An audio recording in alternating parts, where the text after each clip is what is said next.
people in different way. Depending upon the test, the examination, the correction is lenient or strict. That's the reason the Quran says in Surah Nisa chapter 4 verse 40, Allah subhanahu wa ta'ala is never unjust in the least degree.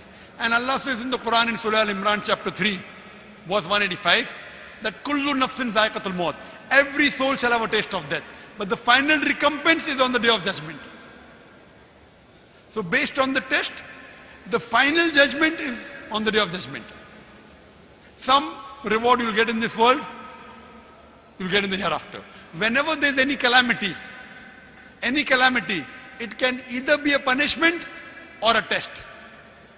If you are on the straight path, that calamity is a test for you. If you are on the wrong path, it is a punishment for you. Similarly, when you get something good in your life, it can either be a reward or a test. If you are on the straight path, that good thing is a reward for you. Or it may be a test for you. Wealth is not always a reward. It is more of a test for you. God is testing you that with this wealth, do you spend it in the way of Allah or not?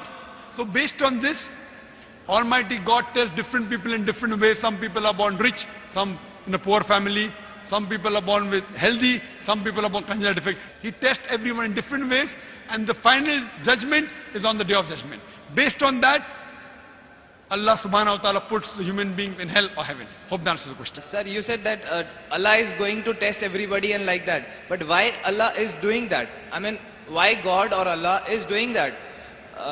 Why He created us and for His joy or for, watching us from up there and very good question. Why we all have been created? Brother asked the question, why has He created us human beings? Is He testing us? Is He enjoying? Is He like a puppet using us like a very good question? That's answered in the Quran. All the other people, all the other mountains, trees, they are Muslim, they have submitted their will to God. Human being is the best creation of Almighty God. The best creation, why? Because He has given us a free will. He has given human being a free will either to obey or disobey God. All the other creations, the animals, the birds, the trees, the mountains, they are Muslims. Muslims means they have submitted their will to God. Now Almighty God created a new creation which has a free will. The angels have got no free will. They always obey God. Now after a free will has been given to you, if you have a choice to obey or disobey God, after a free will has been given to you, and then if you obey God, you become higher than the angels. After a free will has been given to you, and then you disobey God, you become lower. You may become like a Satan. So it's mentioned in the Quran, in Surah Hashr, chapter 59, verse 20 to 24, that Almighty God asks, who wants to undergo the test? If you don't want to undergo the test, just pass. So trees, mountain, all of them said, we fear to undergo the test. The Quran says, the human beings were fools who said, okay, we want to undergo the test. So now when you undergo the test, you can either become superior to the angel or you can become like a Satan. So now, if you don't undergo the test, just pass.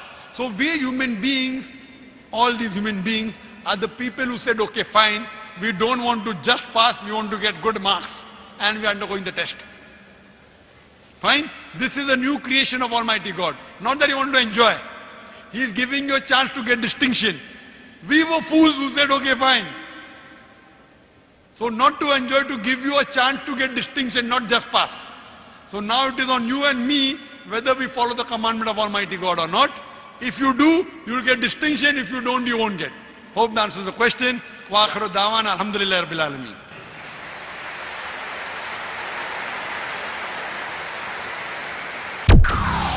So whenever I meet a non-Muslim, the first thing I ask him upfront is, what do you feel is wrong with Islam? You'll enjoy in this world, you'll sleep peacefully, easy earning, but what about the Akhirah? Only logically, without life after death, the life in this world cannot be justified. The media says Islam is a problem for humanity. Actually, Islam is the solution for the problem of humanity. The other religions are more theoretical. Islam is a practical religion.